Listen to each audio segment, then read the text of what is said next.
سبحان اللہ و بحمدہ سبحان اللہ و بحمدہ سبحان اللہ العظیم الحمدللہ حمدا کثیرا طیبا مبارکا فی اللہم صلی علی سیدنا محمد وعلی آلہ وصحابہ اجمعین اما بعد اعوذ باللہ من الشیطان الرجیم بسم اللہ الرحمن الرحیم الحمدللہ رب العالمین الرحمن الرحیم مالک یوم الدین ایاک نعبد و ایاک نستعین اہدنا الصراط المستقیم صراط الذین انعمت علیہم غیر المغضوب علیہم ولا الضالین آمین۔ صدق اللہ العظیم۔ شروع اللہ تعالیٰ کے بابرکت نام کے ساتھ جو بہت مہربان نہایت رحم والا ہے۔ قرآن پاک کی الحمدللہ ہم نے سب سے پہلی سورت پڑھی سورہ فاتحہ۔ فاتحہ کے معنی مفتاح سے ہے، یعنی کھلنا، شروع ہونا۔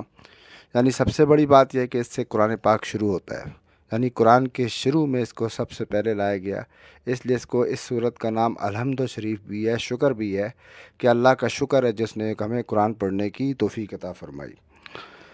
سورہ فاتحہ کو قرآن کریم میں بہت سی خصوصیات حاصل ہیں۔ اول یہ قرآن پاک جیسی مقدس کتاب اس سے شروع ہوتی ہے، اور نماز بھی اسی سے شروع ہوتی ہے، اور سورہ فاتحہ نزول کے اعتبار سے بھی سب سے پہلی سورت ہے جو مکمل طور پر نازل ہوئی، اور یہی سورت ہے جو مکمل طور پر نازل ہوئی۔ سورہ اقرا، سورہ مزمل اور سورہ مدثر کی چند آیات جو اس سے پہلے ضرور نازل ہو چکی تھیں، مگر مکمل سورت سب سے پہلے سورہ فاتحہ ہی نازل ہوئی۔ اور جن حضرات سے صحابہ کرام رضی اللہ تعالیٰ عنہ سے سورہ فاتحہ کا اول ما نزول یعنی نزول میں سب سے پہلے سورت ہونا منقول ہے، تو ان کا مطلب غالباً یہ ہے کہ پوری سورت اس سے پہلے کوئی اور نازل نہیں ہوئی۔ شاید اسی وجہ سے سورت کا نام بھی فاتحہ الکتاب بھی رکھا گیا ہے، یعنی اس سے اللہ تعالیٰ کی کتاب شروع ہوتی ہے۔ دوسری خصوصیت یہ ہے کہ یہ سورت ایک حیثیت سے سورہ فاتحہ پورے قرآن کا متن اور سارا قرآن اس کی شرح ہے، خلاصہ ہے، خواہش وجہ سے پورے قرآن کے مقاصد، ایمان اور عمل سارے میں دائر ہیں۔ ان دونوں چیزوں کے بنیادی اصول اس صورت میں بیان کر دیے گئے ہیں۔ اللہ اکبر۔ سورہ فاتحہ کے حدیث کی کتابوں میں کئی نام آئے ہیں۔ ایک نام اس کا ام القرآن ہے، ام الکتاب ہے، قرآن عظیم ہے، اور بھی حدیث میں اس کے نام آئے ہیں۔ یہ اس وجہ سے بھی ہے کہ اس صورت میں اس شخص کے لیے جو قرآن پاک کی تلاوت یا مطالعہ شروع کرے ایک خاص ہدایت دی گئی ہے کہ وہ اس کتاب کو اپنے تمام پچھلے خیالات اور نظریات سے خالی ذہن ہو کر خاص طلب حق اور رائے حق کے جستجو کے لیے پڑھے، اور دیکھے کہ اللہ تعالیٰ سے یہ بھی دعا کرے کہ صراط مستقیم کی اللہ اسے ہدایت عطا کرے۔ اللہ اکبر۔ یعنی اس کتاب کو پڑھتے وقت اللہ تعالیٰ سے بندے کو چاہیے کہ دعا کرے صراط مستقیم جیسی ہدایت عطا ہو۔ شروع صورت میں اللہ تعالیٰ کی حمد و ثنا کا بیان ہے، اور جس کی بارگاہ میں یہ درخواست پیش کرنا ہے، اور اس درخواست کا جواب، یعنی اللہ تعالیٰ نے بندوں کو دعا سکھلائی ہے کہ اللہ تعالیٰ سے کیسے دعا مانگیں۔ شروع میں اللہ تعالیٰ کی تعریف ہے، حمد و ثنا ہے، اور پھر درمیان میں اپنی عاجزی کا اختیار ہے، پھر اللہ تعالیٰ کی طرف سے انعام کا ذکر ہے کہ اہدنا الصراط المستقیم۔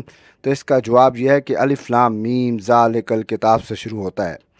گویا انسان نے جو اللہ تعالیٰ سے راہ طلب کی تھی، اس کے جواب میں ذالک الکتاب فرما کر ارشاد کر دیا گیا کہ جو تم ہدایت مانگتے ہو وہ اس قرآن مجید میں موجود ہے۔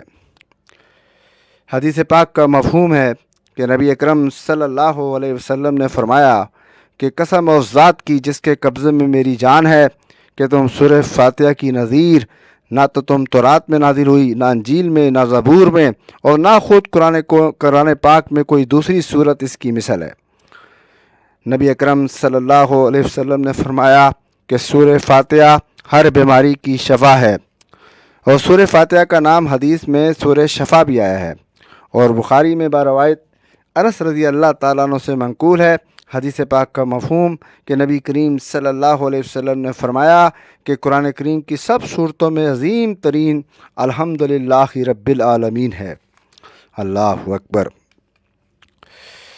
سورہ فاتحہ 7 آیات پر مشتمل ہے، جن میں سے پہلی 3 آیات میں تو اللہ تعالیٰ کی حمد و ثنا ہے، اور آخری 3 آیتوں میں انسانوں کی طرف سے دعا اور درخواست کا مضمون ہے، جو رب العزت نے اللہ تبارک و تعالیٰ نے اپنی رحمت سے خود ہی انسان کو سکھلائی ہے، اور درمیان میں ایک آیت دونوں چیزوں میں مشترک ہیں، کچھ حمد و ثنا کا پہلو ہے اور کچھ دعا کا، درخواست کا۔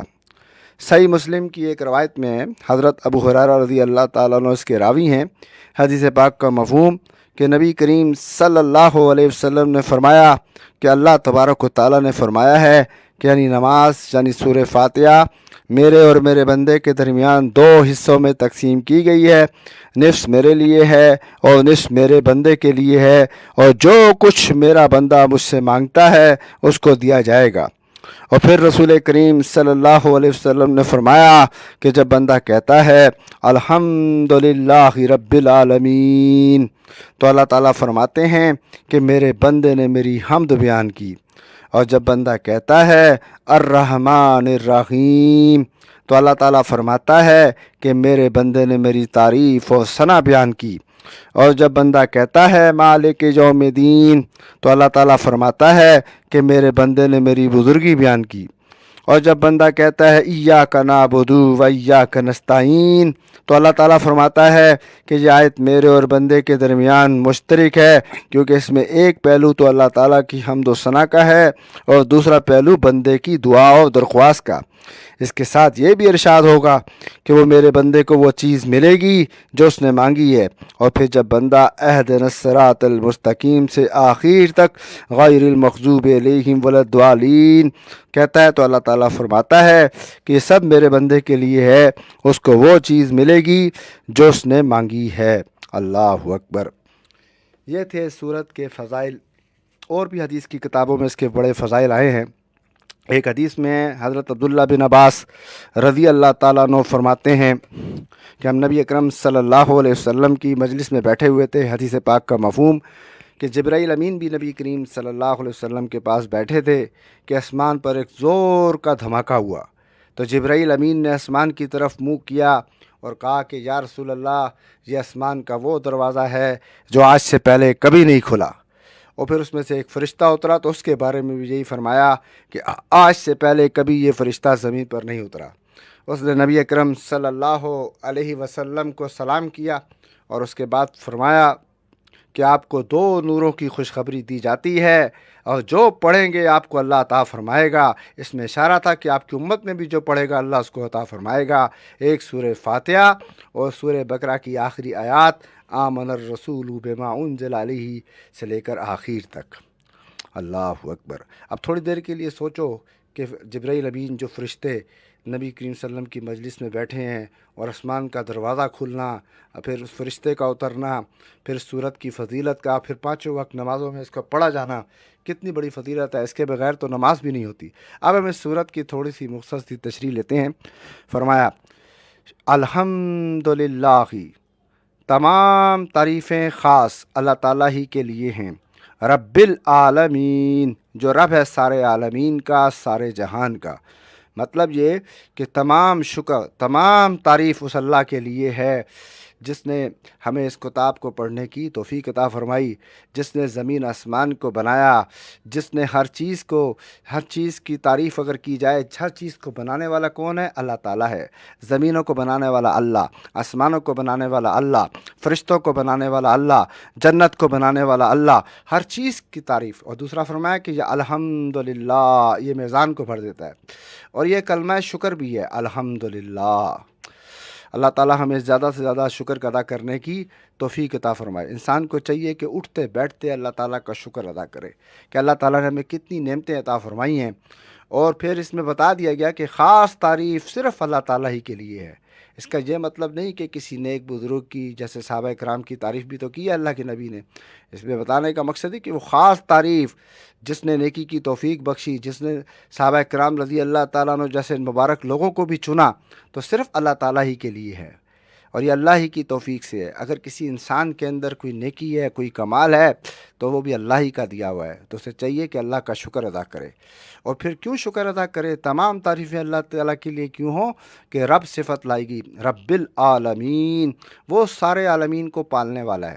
جہاں عالم ایک جہان کو کہا جاتا ہے نا، سارے عالم، جو زمین پر بھی اب کتنے عالم ہیں اور آسمانوں پر کتنے عالم ہیں، اس کے علاوہ کتنے عالم ہیں، سب کی پرورش، یعنی سب چیزوں کو پالنے والا اللہ تعالیٰ ہے۔ تو وہ رب ہے، تو رب کی تعریف ہونی چاہیے، رب ہی کا شکر ادا ہونا چاہیے۔ یعنی شروع میں انسان کو یہ دعوت دے دی گئی، بڑے خوبصورت انداز کے ساتھ توحید کی طرف بتا دیا گیا کہ اگر تعریف ہے، اگر عبادت ہے، اگر شکر ہے، تو صرف وہ اللہ تعالیٰ ہی کے لیے ہے، جو تمہارا رب ہے، جو تمہارا پالن ہار ہے، جو تمہارا محسن ہے، جس نے تمہارے لیے دنیا میں بڑی نعمتیں پیدا فرمائیں، جس نے تمہیں زندگی بخشی، تو تعریف صرف اللہ تعالیٰ ہی کے لیے ہے۔